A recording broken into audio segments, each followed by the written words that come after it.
जय हिंद, वंदे मातरम, भारत माता की जय। राष्ट्रवाद की बात प्रहार के साथ आप सभी का हार्दिक स्वागत है। दोस्तों, जिनको ये लगता है कि मोदी सरकार ने क्या किया और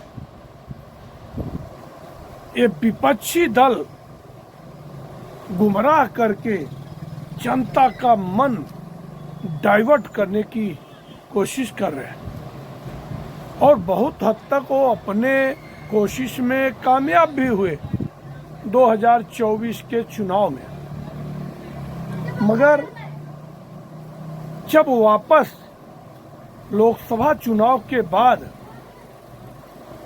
इंडी अलायंस की दाल नहीं गली और भारतीय जनता पार्टी और खासतौर मोदी ने अपने दो साथियों को कंपेल करके सरकार बनाने में कामयाब हो गए। खास तौर से जो उनके मजबूत साथी चंद्रबाबू नायडू टीडीपी तेलुगु देशम पार्टी, एक कंधा ऐसा दिया कि वो अडिक माइलस्टोन जैसा का, और फिर दूसरा कंधा नीतीश कुमार। मगर सनातन विरोधियों को लग रहा था कि अब तो गई भैंस पानी में। अब मोदी जी जिस हिसाब से 10 साल से बड़े फैसले, खास तौर से सनातन प्रेमियों के फैसले ले रहे हैं, अब वो तो ले नहीं पाएंगे। मगर ऐसा नहीं हुआ। मैं जिस बड़ी खबर के बारे में आप लोगों को बताना चाहता हूं, वो है गुजरात के बेट द्वारिका से। बेट द्वारिका में पिछले साल, मतलब जो कब्जा हो गया, और कब्जा किसने किया? अतिक्रमण करके विशेष समुदाय के लोग। अब पूछो कि कृष्ण की भूमि में मुसलमानों का क्या काम? मगर ये सोची समझी रणनीति कांग्रेस की कि एक तरफ तो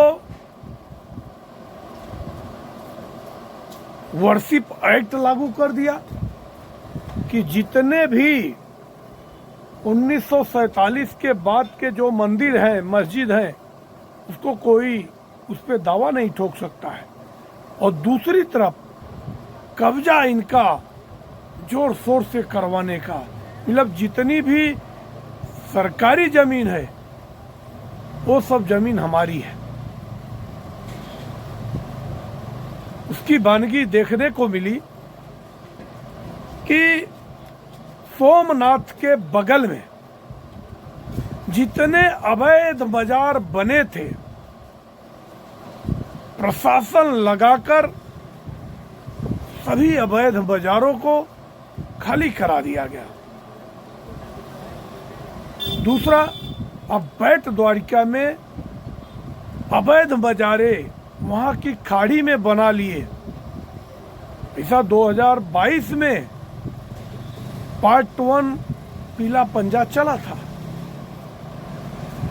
मगर कल की जो खबर है कि 50 से अधिक कमर्शियल बिल्डिंग सभी ध्वस्त कर दिए गए। मतलब अब की बार जो सरकार आई है भूपेश पटेल की, एक नंबर फैसले लेने में, और इनके जो गृह मंत्री हैं हर्ष सिंघवी, बड़े फैसले ले रहे कि जो भी अवैध संपत्ति कब्जाई गई है सब कोई भी सूरत में खाली करना पड़ेगा, और उसके बदले में बड़ी बात यह है कि कोई मुआवजा नहीं देना पड़ा।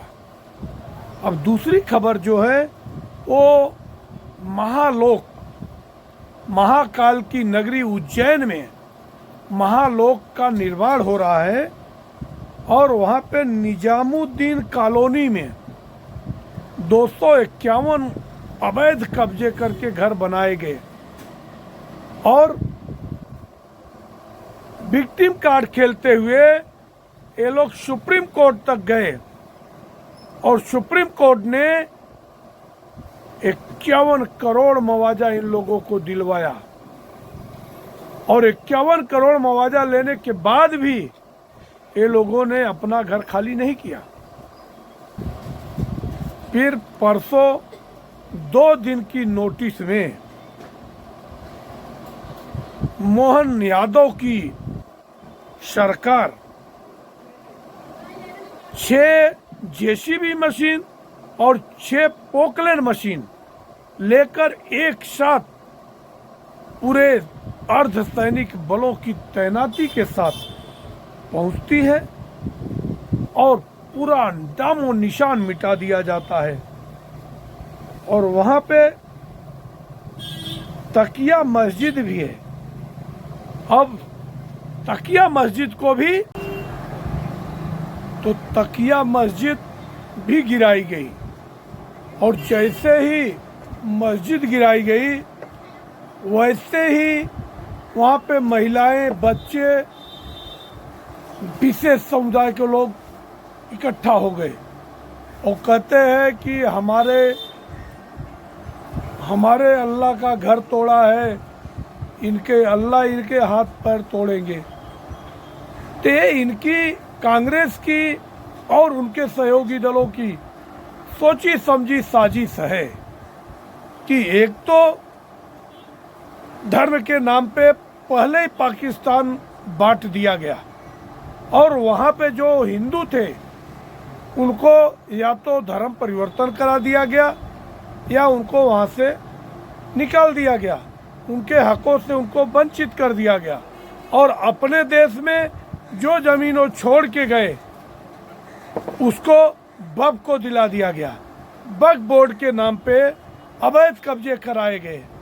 तो इसलिए मोदी सरकार और मोदी के द्वारा जो भी स्थापित सरकारें हैं, चाहे उत्तर प्रदेश में योगी आदित्यनाथ, चाहे उत्तराखंड में पुष्कर सिंह धामी, चाहे गुजरात में भूपेश पटेल, चाहे मध्य प्रदेश में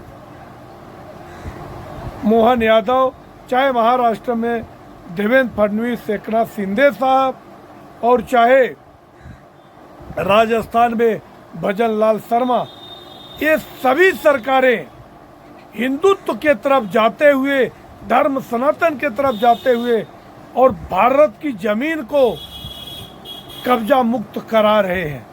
हाँ, ये है कि कांग्रेस द्वारा ये जो रची गई स्वान कि पहले सरकारी जमीनों को कब्जा करा दिया, अब वहाँ की सरकारों को मजबूर होकर उनको मुआवजा देना पड़ रहा है और मुआवजा देने के बाद भी तकिया मस्जिद के आजू बाजू के लोग निजामुद्दीन इलाके में मुआवजे लेकर भी खाली नहीं कर रहे हैं। तो इसके लिए कांग्रेस को पूरा कांग्रेस एक्सपोज हो गई। ऐसी ही घटना रुद्रपुर हल्द्वानी में हुई थी। हल्द्वानी में रेलवे की जमीन को कब्जा करके अपने घर, मदरसा और मस्जिद बना दिए और वहाँ के प्रशासन की ढुलमुल रवैये नीति से ही ये अवैध कब्जे हुए। और जब पुष्कर सिंह धामी सरकार और रेलवे ने नोटिस जारी किया, हाई कोर्ट के आदेश के बाद खाली करने की बात आई तो मामला सुप्रीम कोर्ट में गया और वहाँ पे अभिषेक मनु सिंघवी ने कहा अब इस कड़कड़ाती ठंड में ये बेचारे कहाँ जाएंगे, ये विक्टिम कार्ड कब तक खेलेंगे। और बाद में सुप्रीम कोर्ट ने एक बयान दिया कि सरकार इन लोगों को पहले कहीं रहने की व्यवस्था करे, उसके बाद इनकी जगह खाली करावे। तो 1 करोड़ घुसपैठ करके इसी को लैंड जिहाद कहते हैं। तो मैं तो कहूँगा कि ऐसी सरकारें, सारी सरकारें या केंद्र सरकार ऐसा कानून बना दे कि जितने भी अवैध कब्जे हैं, सरकारी ज़मीनों पे कब्जे हैं, या रेलवे की ज़मीन पे कब्जा है, या कलेक्ट्रेट ज़मीन पे कब्जा है, उसको खाली कराने के बाद इनकी हकाल पट्टी होनी चाहिए। उसके बदले में इनको कोई मुआवजा नहीं देना चाहिए, क्योंकि अगर इनको मुआवजे मिलते रहे तो नई नई ज़मीनों पे ऐसे ही कब्जा करते रहेंगे और इनके हौसले बहुत ही सातवें आसमान पे है। तो मुझे लगता है कि जिस हिसाब से गुजरात द्वारिका में बुलडोजर चला है, एक वैसी ही बुलडोजर उत्तराखंड में भी चला था, उत्तरकाशी में। तो मेरी सभी सरकारों से अपील है कि जहाँ भी सरकारी ज़मीनों को कब्जा करके अपना आशियाना बनाए हैं, या अवैध मस्जिद बनाए हैं, या अवैध मज़ार बनाए हैं, कोई भी अवैध निर्माण है, उसका सख्ती से जांच होना चाहिए। और वक्त के नाम पे कब्जाई गई ज़मीन अब शीघ्र ही वक्फ बोर्ड अधिनियम बिल संसद में पास होगा, इसी शीतकालीन सत्र में पास होगा, और देश की जितनी भी सरकारी ज़मीनों को ये लोगों ने कब्जा किया है, जैसे अभी संभल में हरिहरनाथ मंदिर के स्वरूप को जामा मस्जिद में कन्वर्ट कर दिया, और जब वहाँ पे एएसआई टीम जाती है सर्वे करने के लिए तो उस पर पत्थरबाजी होती है। अब उसका नतीजा ये हुआ कि वहाँ पे 19 कुएं खुदाई में मिले हैं और 3 से 4 मंदिर मिल गए। बावड़ी, कूप, मतलब ये जो धार्मिक ये सनातनियों के जो धरोहर मिल रहे हैं, ये कहीं न कहीं सनातन का उदय है और पूरे देश में सनातनी सरकार स्थापित हो रही है। और हमें दिल्ली वालों से भी यही अपील है कि जैसे हरियाणा और महाराष्ट्र के तर्ज पे दिल्ली में भी एक बार भारतीय जनता पार्टी की प्रचंड बहुमत वाली सरकार बने।